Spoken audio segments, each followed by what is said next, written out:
আসসালামু আলাইকুম প্রিয় ভিউয়ার্স, সবাই কেমন আছেন? আমি আলহামদুলিল্লাহ ভালো আছি। ভিউয়ার্স, আজকে আপনাদের সামনে নিয়ে আসছি নুডলস রান্না করার রেসিপি। আমি আমার নিজের মতো করে রান্না করেছি নুডলস। আপনারা দেখছেন, আমি প্রথমে নিয়ে নিয়েছি মুরগির গোস্ত। এগুলোকে ছোটো ছোটো করে কাটতেছি। টমেটো কেটে নিয়েছি, আমার মরিচ কেটে নিয়েছি, আদা বাটা এবং পেঁয়াজের কুচি, পেঁয়াজের পাতাও কুচি করে নিয়েছি। এগুলো সব কমপ্লিট করে ফেলেছি আলহামদুলিল্লাহ। এখন আমি দেখেন মশলাগুলো নিলাম, এই জন্যই যেহেতু গোস্ত দিয়ে রান্না করতে হবে, তাই অনেকগুলো মশলা একসাথে নিয়ে নিয়েছি হয়তো বা। তো প্যাকেট থেকে আমি বের করছি, 1 প্যাকেট, 2 প্যাকেট, 3 প্যাকেট নিয়ে নিব। আমিও খাবো, বন্ধুরাও খাবে ইনশাল্লাহ। তো যাই হোক আলহামদুলিল্লাহ, এগুলো আমি ছিঁড়ে নিচ্ছি, বের করতে হবে। কোথায় গিয়ে চাকু আর কেচি ঘষবো, একবারে দাঁত দিয়ে কেটে নিলাম। ঠিক আছে, নিয়ে নিয়েছি 1 প্যাকেট। এই তো 2-3 প্যাকেট নিয়ে নিলাম, 4 প্যাকেট একসাথে নিলাম। ঠিক আছে, এখন আমি ঢেলে দেবো গরম পানিতে। ঠিক আছে, আপনারা দেখতে থাকুন কিভাবে রান্নাটা হচ্ছে।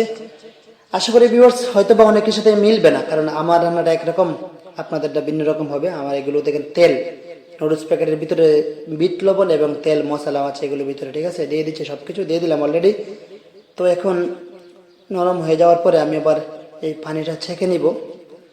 তবে এই পানিটা কিন্তু ফালবো না, হ্যাঁ, ছেঁকে নেওয়ার পরে পানিটা কিন্তু ফালবো না, কারণ এটাও একটা ভালো পানি। যারা যারা এইভাবে খেতে পছন্দ করেন নুডলস রান্না করে নেবেন। তেলগুলো দেখছেন প্যাকেট করা, মানে পরিমাণ মতো দেওয়া আছে। আমরা আলাদাভাবে কতটুকু দিতে হবে এই নিয়ে চিন্তা করতে হবে না।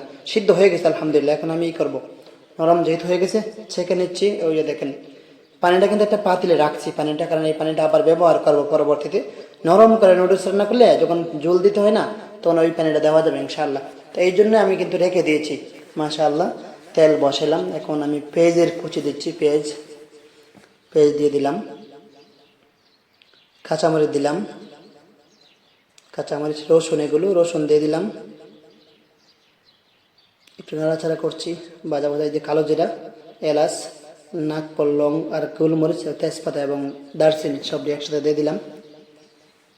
এগুলো একটু বেশি দিচ্ছি, কারণ গোস্ত তো, এই জন্য একটু আলাদা গ্রান লাগবে, এই জন্য দিচ্ছি। নুডলস রান্না করতে হয়তো বা এগুলো লাগে না। তারপরে আমি দিলাম গোস্তের জন্য, আপনারা জানেন, অবশ্যই বুঝবেন। এই যে গোস্তগুলো কুচি কুচি কেটে রাখছি, এখন দিয়ে দিলাম। গোস্ত একটু হালকা ফ্রাই হওয়ার পরে তারপরে দেবো অন্যান্য মশলাগুলো ইনশাআল্লাহ। সাদা সাদা হয়ে গেছে, কিছুক্ষণের মধ্যেই বাদামি কালার হয়ে যাবে, হালকা একটু কড়া হয়ে যাচ্ছে অলরেডি। মাশাআল্লাহ, কালো জিরা কিন্তু আমার খুব ফেভারিট, খুব পছন্দ। যে হলুদ গুঁড়া, দারচিনি গুঁড়া, জিরা গুঁড়া, মেঘান মশলা, লাল মরিচ গুঁড়া এবং আদা বাটা সব একসাথে দিয়ে দিলাম। ভিউয়ার্স, বোঝেনি তো, প্রবাসী রান্না একটা কথা আছে না, এই প্রবাসে জায়গায় নাই। দেখেন আমার টমেটো এবং পেঁয়াজ পাতা। একটা কথা আছে, প্রবাসে এসে আর যাই কিছুই পারি না পারি, যাই কিছু হোক না হোক, একটা রান্না করতে শিখছি, মানে এটাই। তো কতটুকু পরিমাণ হালকা একটু লবণ দিলাম, কারণ অনেকগুলো আছে তো, আপনার কি জানি সবজি দিছে, এই জন্য একটু দিলাম। আর নয়তো কিন্তু নুডলসে যারা ছিল তাই হয়তো। এই পানিটাকে তো, যে বলছিলাম না আপনাকে, নুডলস ছাকার পরে যে পানিটা ছিল না, ছেঁকে নেওয়ার পরে ওই পানিটা, এটা বুঝছেন, এটা দিলাম। অল্প পরিমাণে একটু দিয়ে দিয়েছি। গোস্তটা একটু সিদ্ধ হতে হবে, আর টমেটো দেওয়া এটাও সিদ্ধ হতে হবে। একটু ঢেকে দিই, ঢেকে দিয়েছি, সিদ্ধ হচ্ছে। এই তো পানিটা শুকিয়ে গেছে আলহামদুলিল্লাহ। এখন নুডলসটা আমি ঢেলে দিচ্ছি, মিক্স করে দেবো ইনশাল্লাহ। এখনই দিয়ে দিলাম। আমি কিন্তু চাইলে নুডলসটা ভাঙতে পারতাম, কিন্তু ভাঙি নেই, একদম আস্তে রাখছি। হয়তো বা লম্বা লম্বা হবে, ভালো লাগবে দেখতে, এই জন্যই। ঠিক আছে ভিউয়ার্স, আসলেই কিন্তু রান্নাটা অনেক আমার কাছে খুব ফেভারিট, নুডলস রান্না করা বা খাওয়া। আর রান্না করা অবশ্যই কষ্টের, কারণ সবাই জানি আমরা।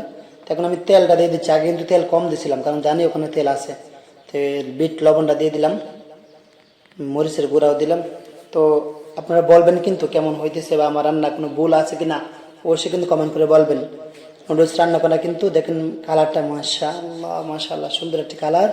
আমি একটু খেয়ে নেবো এখন। ঠিক আছে, একটু ঢেলে নিলাম, একটু খাবো। এখন চলে যাব আমার রুমে। যাই হোক, রান্না বান্না হয়ে গেছে আলহামদুলিল্লাহ, এখন আমি খাবো।